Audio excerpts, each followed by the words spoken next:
Good day, friends. It is me, HLModTech, and I had a friend ask me about the label command. I did some research, so let's get cracking.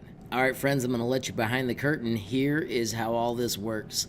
When we do help and choose index, you can search for what you're looking for. I'm going to type a label, and when I click on label font, it shows me this set label font command.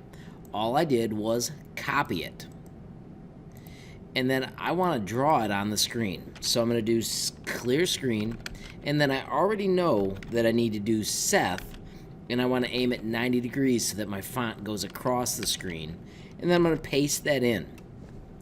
Now what I do know about this is it says the Times New Roman, and then I don't know what the numbers mean, and then after it I'm going to type the word label, because I do know how that works, and I'm going to put one quotes.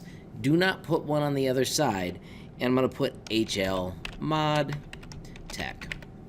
Remember, no quotes on the end. So when I hit execute, the screen clears, and you can see it writes the word or the label HLModTech. So the user asked me, how do we change the size? Well, friends, all I did was click on this and start changing numbers.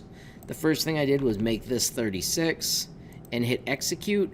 Cleared the screen, couldn't see a change. I went back to the old one, and friends, I changed the other number that seemed to make sense. Execute, bam, we've got the larger font.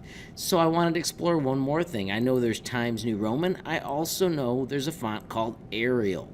And you can explore these as much as you want, but friends, poof, right there we have learned how to change the font and make labels. So how does this work in your logo program? Friends, as you can see, you can use it for a ton of things. I just quickly added a rectangle, filled it with white, added two more little rectangles so they were the legs of my sign, and used that sweet label command to put a sign in my front yard. Friends, that's how easy it is to work with and master the label command. Friends, if you enjoyed the video, please give it a like. If you got a question, comment, or suggestion, add it down below. If you haven't subscribed yet, what are you waiting for? Smash that subscribe button, and last but not least, hit that notification bell if you want to be the first to know when there's a brand new video from me, HLModTech. Thanks for watching. Have a great day.